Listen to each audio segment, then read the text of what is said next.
The sun had begun its slow descent when Elijah Boone stepped into the auction yard, his boots sinking into the red dust that never seemed to leave this town.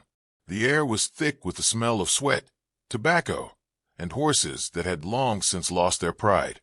The crowd was restless, men calling out numbers with rough laughter, women whispering from the edges, children darting about like shadows underfoot. A faint wind stirred, carrying with it a dry rattle of tumbleweed, and Elijah thought it sounded more like a sigh than a psalm. He had not come looking for anything. Truth be told, Elijah rarely sought anything these days except quiet. The war had left him hollow, and the years since had done little to refill him. His ranch, though still standing, was half forgotten, like a house someone meant to abandon but never quite could. The townfolk knew him as the quiet Boone boy who returned broken from the cavalry and never found his footing again. They called him soft, sometimes to his face, more often in the muttering shadows of the saloon. And in some way, he had accepted their verdict, carrying his shame like a stone in his pocket, heavy but familiar. It was then his eyes settled on the horse. At first, he thought it a trick of the light, for the creature seemed almost spectral against the glare of the sunset. Its ribs showed like fingers pressing against its skin, its coat a patchwork of grays and dust. The old gelding did not fight the rope that tethered him, nor did he raise his head when the auctioneer barked numbers. No one answered. He simply stood, eyes half-lidded, a ghost of himself, as though he had outlived his own purpose. The crowd laughed cruelly when the auctioneer dropped his price lower and lower. Someone shouted that the beast wasn't worth the grain it would take to feed him. Another said he would sooner buy bones for his dogs than that poor carcass. Elijah felt his jaw tighten. He had seen that look before. The eyes of the horse, the stillness. It was the same look in the eyes of men too tired to keep fighting. Men left behind on battlefields, waiting for the end. He did not raise his hand at first. He simply watched, his chest aching with a memory he could not quite name. The auctioneer cursed under his breath and made to wave the horse away when Elijah's voice, low and rough, cut through the noise. 1 coin. The yard erupted in laughter. A few men slapped their thighs, jeering at him. One woman shook her head, whispering to her neighbor that Boone had finally lost his wits. But Elijah did not flinch. He reached into his pocket, pulled out the tarnished silver piece, and held it in his hand until the auctioneer, exasperated, declared the beast sold. As he walked forward, the murmurs followed him, sharp and cruel. They called him a fool, soft-hearted, useless. Elijah kept his eyes on the horse.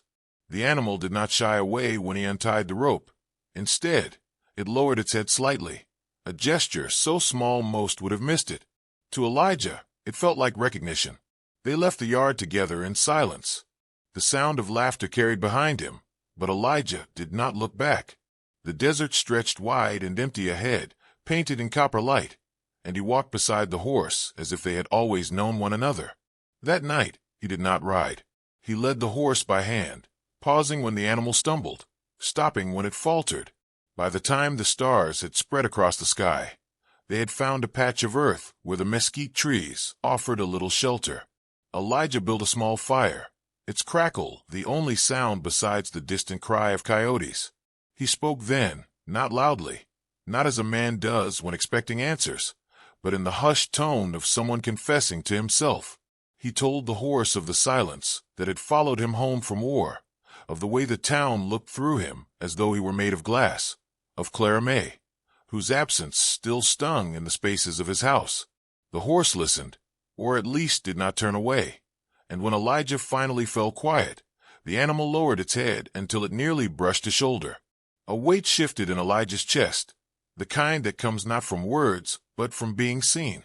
When morning came, they continued. The land was dry, stretching out in long ribbons of ochre and gold. Elijah's ranch stood at the edge of nowhere, its fences sagging, its barn leaning as though too weary to remain upright. The windmill creaked each time the wind pushed against it, and the soil bore more rocks than grass. Still it was home. He led the horse into the corral, filled the trough, and stood watching as the animal drank greedily, water running down its muzzle. For days afterward, Elijah cared for him with a patience he did not know he still carried. He brushed the dust from his coat, though each stroke revealed more bones than flesh. He fed him carefully, coaxing strength back with handfuls of hay and oats. The townsfolk who passed by shook their heads, some with pity, more with scorn. "Boone's wasting what little he has," muttered Hank Miller, leaning against the fence one evening. "That nag won't last a month." Elijah did not answer. He kept brushing until Dusty's coat shone faintly in the fading light. He had begun calling the horse Dusty, a name that fit without effort. Days turned into weeks, and while Dusty did not grow young again, there was a spark returning to his eyes. He followed Elijah around the ranch, nudging his shoulder when he lingered too long, lifting his head when Elijah's own hung low. In those quiet gestures, Elijah found a strange kind of companionship, one that asked nothing of him but presence. Yet the mystery of the horse remained. Elijah noticed the scars first when he was brushing Dusty one evening. Long, jagged marks cut across the animal's flank, too deliberate to be mere accidents, too deep to be the passing cruelty of a whip. And then there was the way Dusty seemed to know his land, moving with a confidence that belied his frailty, as if he had walked these paths long before Elijah ever returned. One night, as rain clouds gathered and thunder rolled across the plains, Elijah brought Dusty into the barn. Lightning split the sky, illuminating the old beams and casting sharp shadows. Dusty shifted uneasily, and as Elijah soothed him, his hand brushed beneath the horse's thick mane. There, hidden by hair and years, was a brand he had not noticed before. The mark was old, faded but unmistakable, a circle crossed with two lines. Elijah's breath caught. He had seen that symbol before, though only in whispers and stories told around saloon tables. It was the mark said to belong to Jesse Holloway's gang, the outlaws who had vanished decades ago with half the territory's stolen gold. For a long moment, Elijah stood frozen, rain drumming against the roof, thunder echoing like war drums. Dusty shifted again, turning his head as though to meet Elijah's eyes, and in that gaze, Elijah felt the weight of something larger than himself. This horse, this creature everyone had dismissed as worthless, carried a secret that could unearth the past, a story buried deeper than the desert sand. Elijah's heart pounded as he ran his fingers over the faded brand. He thought of the laughter at the auction yard, of the whispers that had trailed him for years, of the life he had resigned himself to live in quiet disgrace. But here, in the trembling light of a storm, he felt something stir within him that he had not felt in years. Purpose.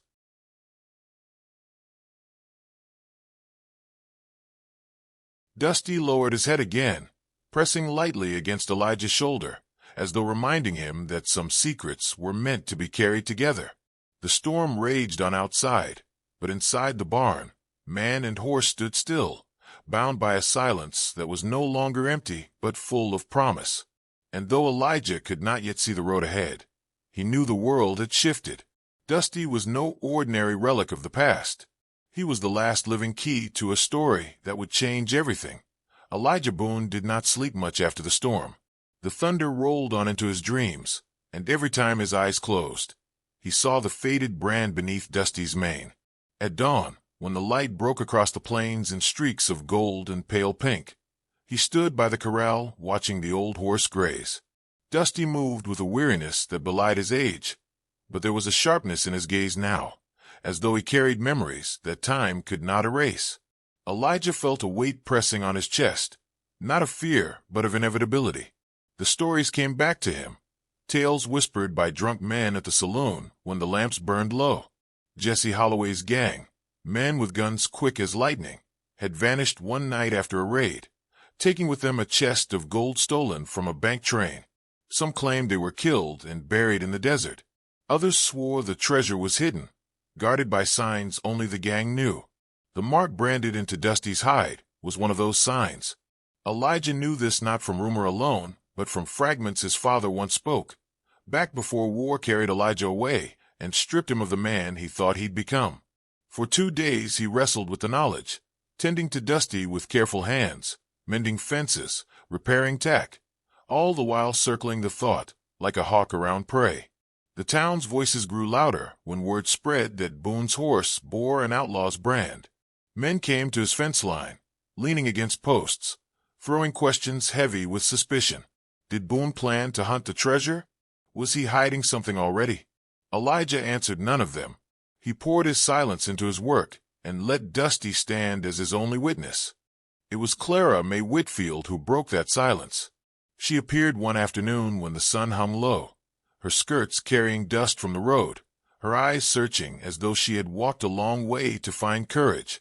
Elijah froze when he saw her at the gate, for it had been years since her figure filled the doorway of his life. She looked older, though not less beautiful. There were fine lines at the corners of her mouth, shadows in her gaze that spoke of burdens carried quietly. "I heard about the horse," she said, her voice steady though her hands gripped the wood like it was the only thing keeping her upright. Elijah lowered his eyes, unsure how to meet hers. "Dusty's no outlaw," he said softly. "I didn't come to judge," she replied, and for the first time in years, her voice held no sharpness, only weariness. She stepped closer, her gaze falling on Dusty, who lifted his head as though recognizing her presence. For a moment, silence wrapped around them, filled only by the creak of the windmill and the distant cry of hawks. They spoke little, but in the quiet between them, old wounds stirred. Clara May had once believed in him, before the town's scorn and his own despair had driven her away. Now she stood at his fence, looking at the horse that had revived whispers of outlaw gold. Elijah felt something fragile blooming again, not in words, but in the way her hand lingered on the post, the way her eyes softened when Dusty nudged at her sleeve. It was she who asked, almost in a whisper, "Do you think it's true, that the horse knows the way?" Elijah looked at Dusty, then at her. "I think some things survive longer than men reckon. Scars remember." That night, when the stars thickened above them, Elijah saddled Dusty. He did not ride for greed, nor for glory, but because the weight in his chest would not allow him to rest until he knew. Clara May surprised him by asking to come, her tone not pleading but certain. And so they rode together into the desert, guided not by maps but by the horse's steady instinct. Dusty carried them over ridges and through dry gullies, moving with a surety that no worn-out gelding should have. Elijah felt the strength beneath him, felt the horse come alive on those forgotten trails as if muscle memory carried him forward. They rode in silence, but it was not an empty silence. Each breath of wind, each crunch of hoof against gravel, seemed to draw Clara May closer to Elijah's heart, though neither spoke of the years that lay between them. At last, Dusty halted at the mouth of a canyon, a place Elijah had never ridden before. The air was cool, shadows draping the red walls like curtains. They dismounted and walked forward, the canyon narrowing until it opened into a hollow sheltered from the sun. There, half buried in sand, lay the remnants of an old camp, rusted rifles, broken boots, a fire pit that had long since turned to stone. Elijah's breath caught as his eyes fell on a chest, its wood warped with age, its iron hinges eaten by rust. He knelt, brushing away the sand, and the truth of the legend stared back at him. The Holloway gold was real. He broke it open with a rock, the lid giving way with a splintering groan. Inside, beneath layers of rot, were coins that gleamed faintly even after all these years. But there was more, bundles of letters wrapped in oilskin, journals scrawled with names, confessions, and the history of the gang. Elijah lifted one and froze when he saw a familiar name inked in the margin. Whitfield, Clara May's kin. She gasped softly, her hand trembling as she reached for the pages. They revealed that her family had once sheltered the gang, coerced into silence, and later shunned by the town when suspicion turned their way. The shame that had driven her family into whispers was etched here, proof that they had been pawns in the outlaw's game, not accomplices. Tears shimmered in her eyes as she pressed the pages to her chest. "Elijah," she whispered, this clears my father's name." He looked at her then, really looked at her, and for the first time in years, he saw not just the girl he had lost, but the woman standing before him, strong in her sorrow, fragile in her hope. He felt the air between them shift, heavy with the possibility of healing. But their return to town was not met with silence. Word spread fast, faster than dust on the wind. Men gathered at his gate, their eyes burning with greed, their voices sharp with demand. Sheriff Jedediah Cross came too, his weathered face unreadable as he surveyed the chest Elijah had placed on the porch. "You found the Holloway gold," the sheriff said. "The town will want its share." Elijah stood tall, Dusty at his side, Clara May just behind him.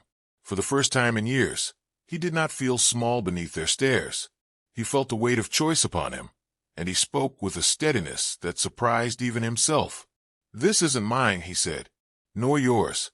It belongs to the truth it carries, to the men who lost their lives chasing it, to the families whose names were stained by it." The crowd muttered, some in anger, some in shame.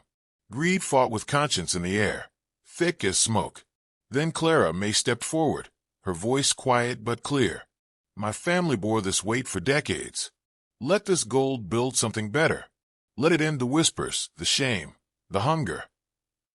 Her words fell like rain on parched earth. The sheriff studied her, then Elijah, and after a long silence, he nodded once. The town did not change overnight, but the gold was used to mend roofs, rebuild the school, and lay down roads.